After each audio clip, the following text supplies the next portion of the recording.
Bismillahirrahmanirrahim. Assalamualaikum warahmatullahi wabarakatuh. Berjumpa lagi dengan saya, Ibu Mayang. Hari ini kita akan membahas tentang reproduksi hewan, di mana sebelumnya kita sudah membahas tentang reproduksi pada tumbuhan.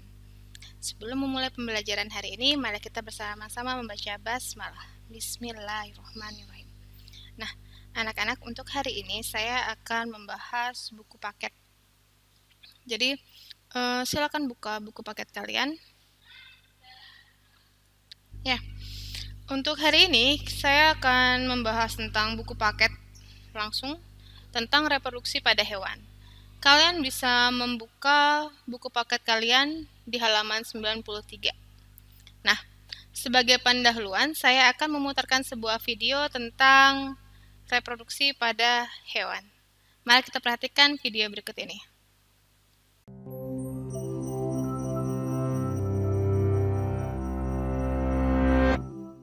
What do these animals have in common?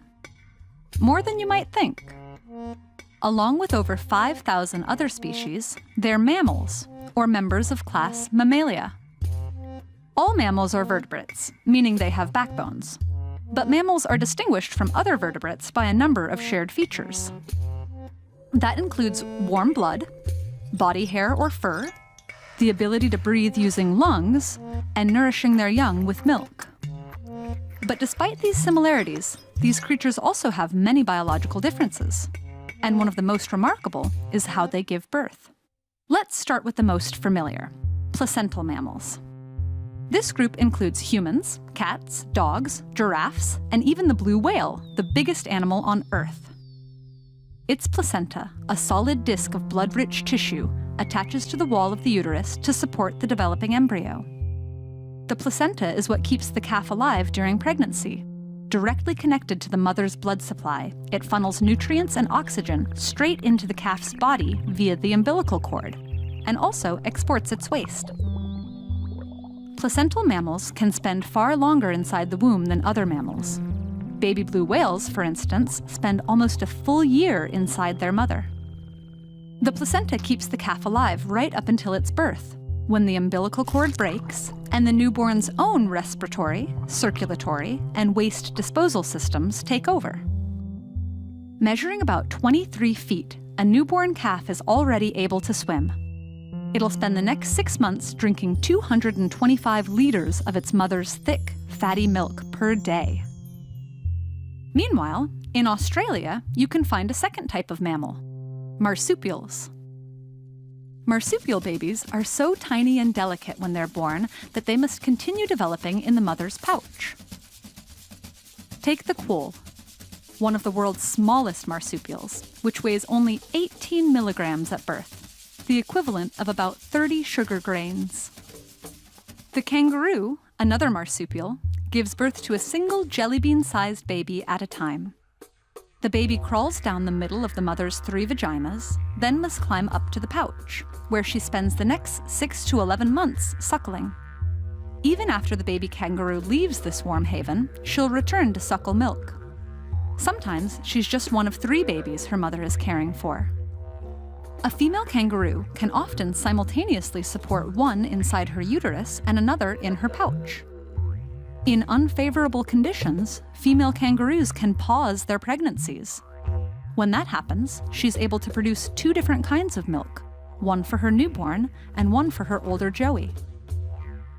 The word mammalia means of the breast, which is a bit of a misnomer because while kangaroos do produce milk from nipples in their pouches, they don't actually have breasts. Nor do monotremes, the third and arguably strangest example of mammalian birth. There were once hundreds of monotreme species, but there are only 5 left. 4 species of echidnas and the duck-billed platypus. The name monotreme means one whole, referring to the single orifice they use for reproduction, excretion, and egg-laying. Like birds, reptiles, fish, dinosaurs, and others, these species lay eggs instead of giving birth to live young. Their eggs are soft-shelled, and when their babies hatch, they suckle milk from pores on their mother's body until they're large enough to feed themselves. Despite laying eggs and other adaptations that we associate more with non-mammals, like the duckbill platypus's webbed feet, bill, and the venomous spur males have on their feet, they are, in fact, mammals.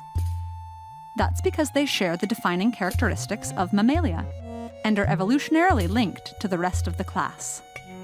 Whether placental, marsupial, or monotreme, each of these creatures and its unique birthing methods, however bizarre, have succeeded for many millennia in bringing new life and diversity into the mammal kingdom.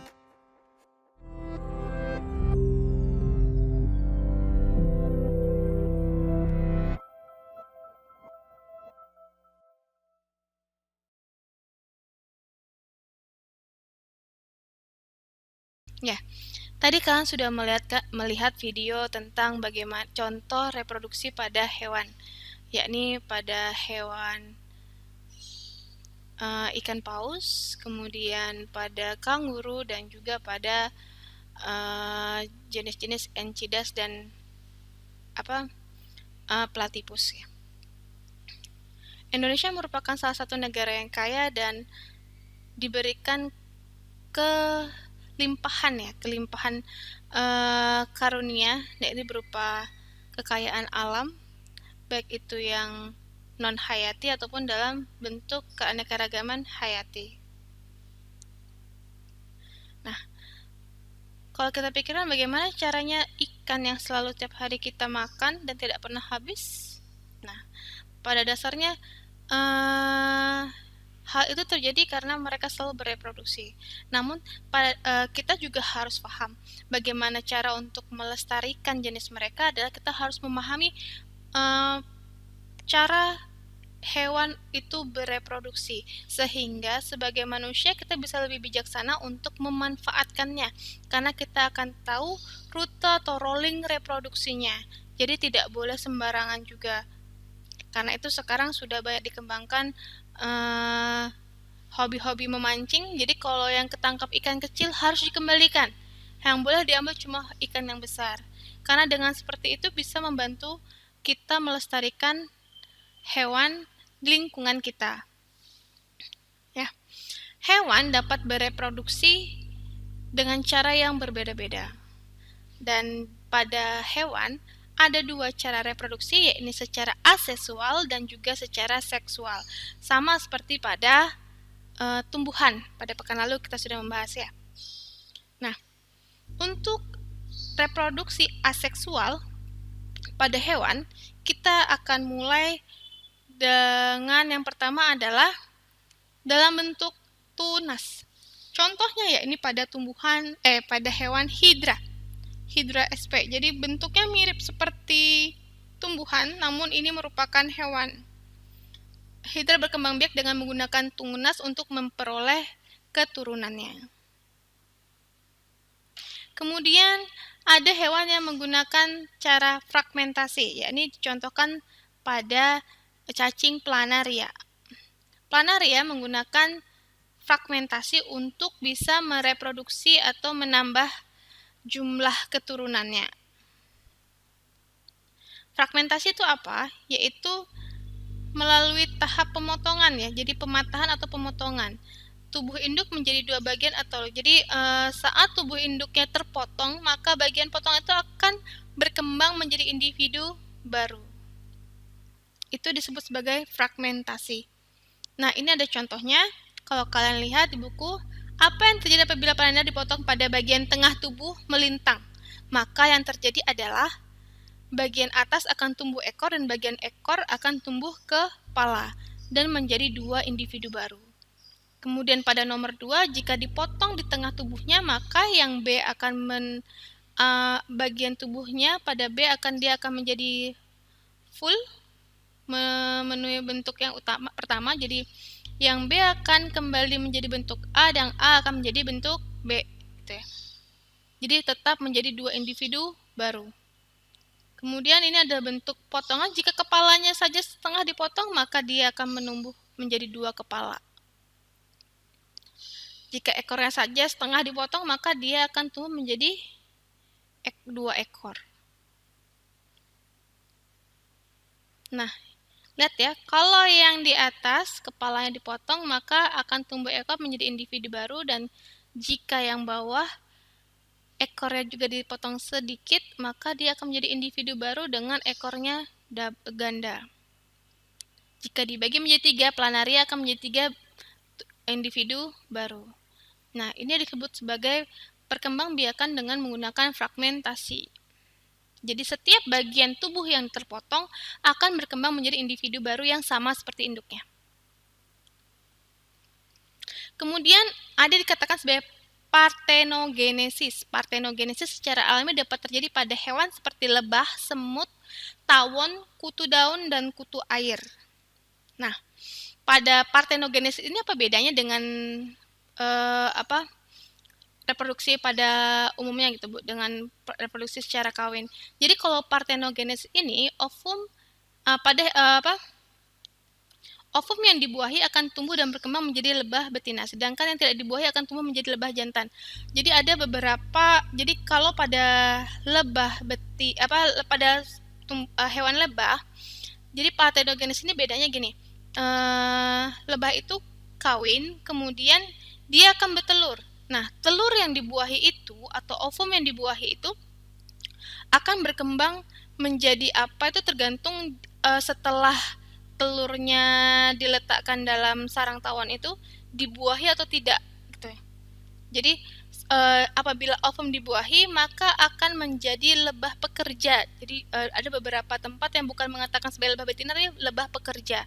Nah, sedangkan yang dibuahi akan menjadi lebah yang fertil atau subur. Jadi bisa kawin lagi. Jadi kalau lebah pekerja yang tidak dibuahi tadi, dia steril, jadi tidak bisa kawin. Sedangkan lebah yang fertil atau yang subur itu dia akan bisa mengawinin atau dia bisa kawin. Jadi ovum yang dibuahi itu akan menjadi pejantan yang bisa membuahi ratunya atau dia akan menjadi calon ratu yang baru.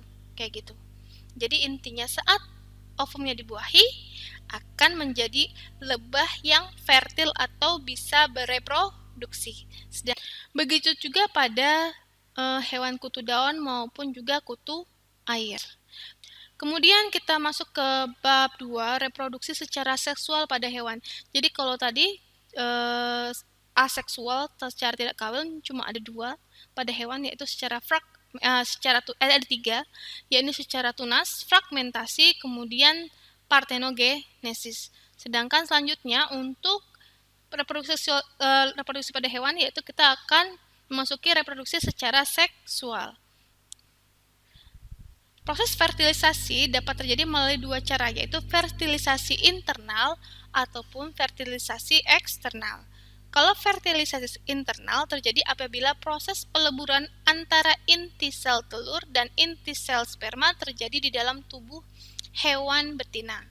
Contohnya, sapi, ayam, kura-kura, dan lain-lain. Kalau eksternal, pembuahannya terjadi apabila proses peleburan antara sel telur dan sel sperma terjadi di luar tubuh hewan betina.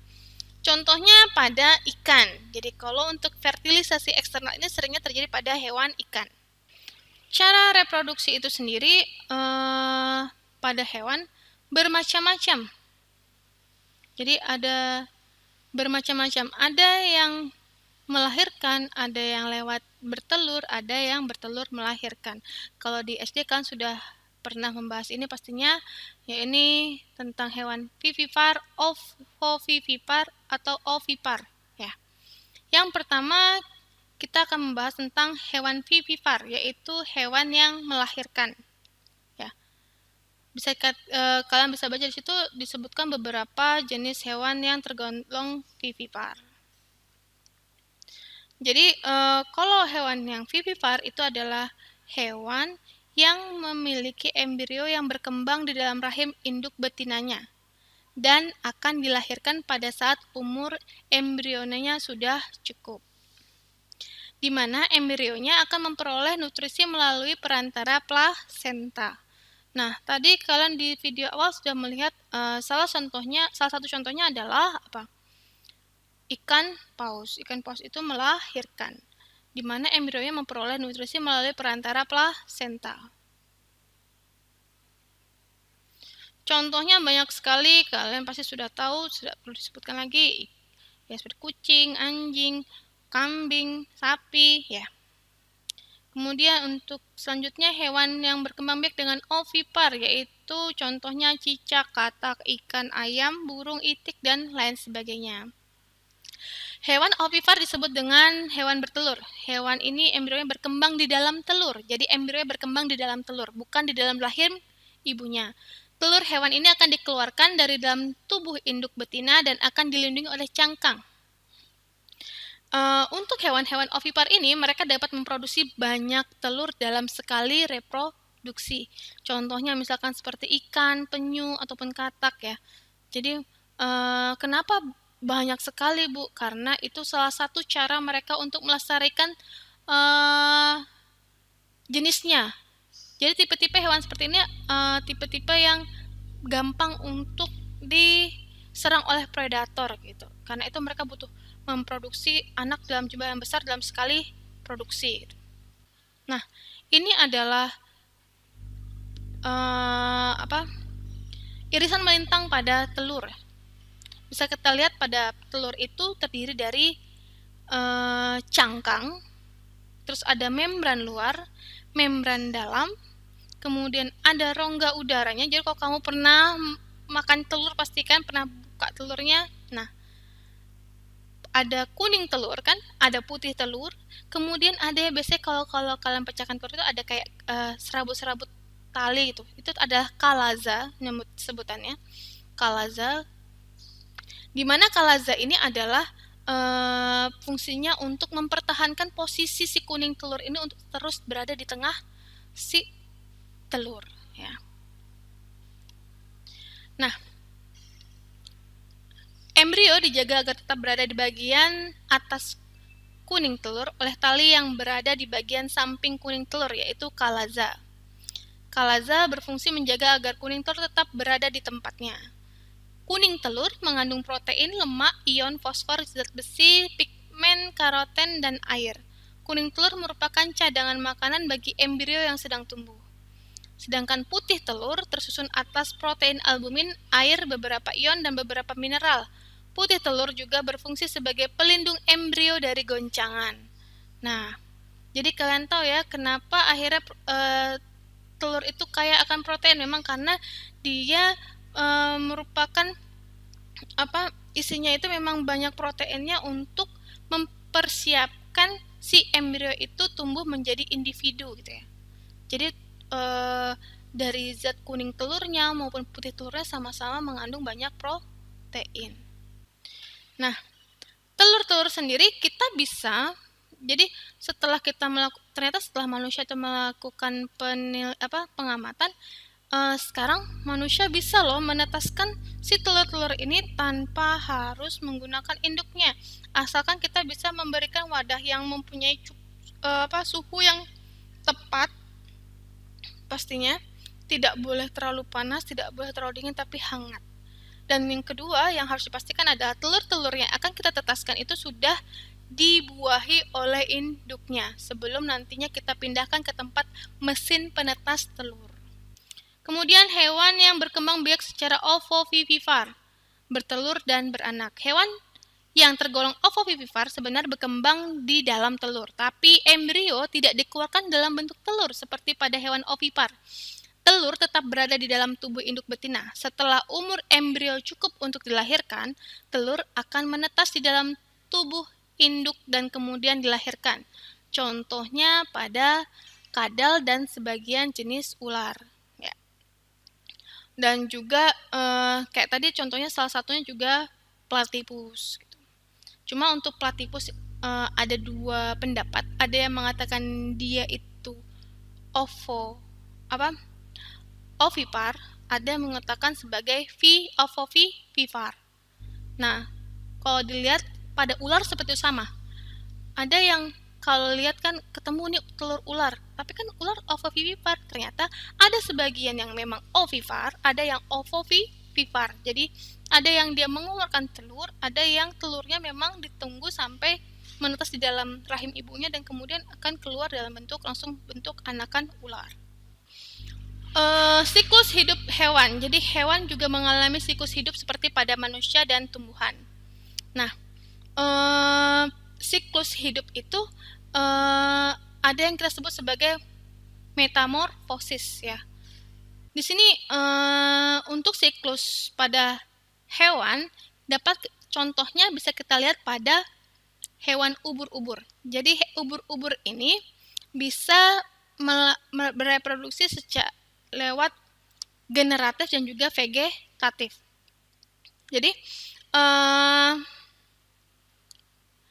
pada ubur-ubur yang sering kita lihat itu yang sering kita jumpai ini ternyata itu dalam bentuk medusanya atau dalam tahap generatifnya, yaitu dia dapat menghasilkan sel kelamin jantan maupun kelamin betina, yang kemudian apabila mereka melakukan fertilisasi maka akan menghasilkan zigot dan kembali menjadi larva. Nah, jika berada pada tempat yang sesuai, larva yang tadi hasil fertilisasi ini bisa tumbuh menjadi kebentuk polip gitu. Nah, polip akan berkembang dan tersusun atas strobilus. Polip strobilus ini mengalami reproduksi aseksual, yaitu terlepas dari indukan polipnya, kemudian dia akan berubah menjadi bentuk medusa. Gitu. Jadi dia mengalami dua fase reproduksi gitu ya. Ada fase generatifnya dan ada fase vegetatifnya. Hampir sama kayak yang kemarin untuk di tumbuhan. Perubahan bentuk tubuh setiap tahap pertumbuhan dan perkembangan bisa dikenal dengan istilah metamorfosis. Katak merupakan salah satu hewan juga yang mengalami metamorfosis. Di sini kita, kalau kalian di SD dulu pernah diajarkan bahwa metamorfosis itu ada yang sempurna dan juga tidak sempurna. Katak merupakan salah satu contoh hewan yang mengalami metamorfosis sempurna. Yakni pertama dalam bentuk telur, kemudian kecebong, berudu, katak muda, dan katak dewasa. Nah, ini adalah beberapa contoh hewan-hewan yang mengalami metamorfosis. Jadi pada telur, pada nyamuk, kemudian ada belalang, kecoa. Nah, tugas kalian pada bab ini adalah silakan lengkapi tabel 2.9 tentang tahapan metamorfosis, yakni pada nyamuk, pada belalang, dan juga pada kecoa. Kalian bisa melengkapi keterangannya dalam bentuk kata-kata ataupun boleh juga digambarkan. Misalkan kamu di rumah punya printer atau kamu mau mengerjakannya bisa juga secara online ya. Pakai laptop juga boleh, nggak harus di print, kerjakan langsung. Jadi crop foto-foto metamorfosisnya terus beri keterangannya.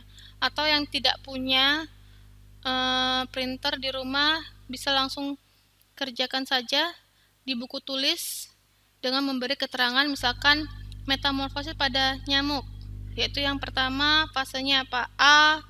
Telur, B. Larva, C. Pupa, D. Nyamuk, seperti itu. Ya, tidak harus digambar juga nggak apa-apa, pakai kata-kata aja. Itu tugas hari ini ya.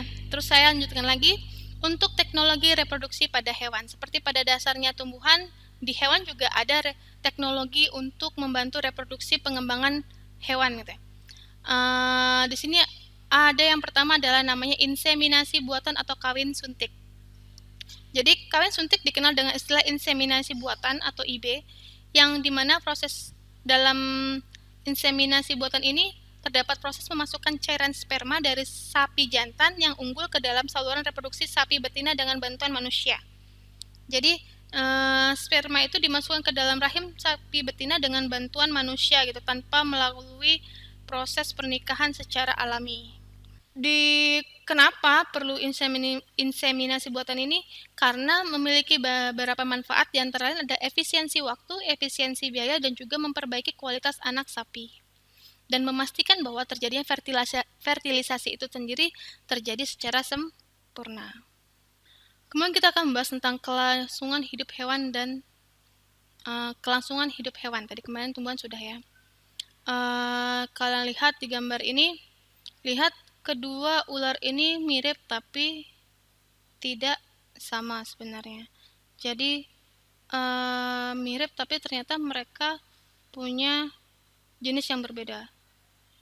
Yang satu sebenarnya berbisa, yang satu tidak. Di sini kita akan lebih membahas bagaimana hewan diciptakan oleh Tuhan itu memiliki kemampuan untuk mempertahankan dirinya, ya, untuk memastikan bahwa mereka dapat bereproduksi dan dapat memastikan hidup mereka berlangsung dan tidak punah. Nah, pertahanan diri ini terkait dengan kemampuan adaptasi pada makhluk hidup. Bagaimana makhluk hidup dapat mempertahankan diri? Nah, selanjutnya kita akan membahas yang pertama adalah adaptasi. Pada proses reproduksi terjadi pewarisan materi genetik yang mengandung sifat atau karakter induk pada keturunan. Materi genetik pada makhluk hidup dapat mengalami perubahan. Perubahan materi genetik memiliki keterkaitan dengan proses adaptasi pada makhluk hidup. Jadi, makhluk hidup itu bisa berubah sesuai dengan kemampuannya untuk menyesuaikan diri dengan lingkungannya. Jika perubahan materi genetik menyebabkan individu tersebut dapat menyesuaikan diri terhadap habitat baru ataupun terhadap perubahan yang terjadi pada lingkungan, habitatnya akan dapat dikatakan individu itu dapat beradaptasi. Jadi kayak burung ya, burung itu banyak bentuk morfologi paruhnya gitu ya, sesuai dengan apa yang mereka makan dan bagaimana dengan sesuai dengan lingkungannya. Nah, itu dikatakan sebagai adaptasi. Yang pertama, adaptasi pada hewan. Adaptasi untuk memperoleh energi.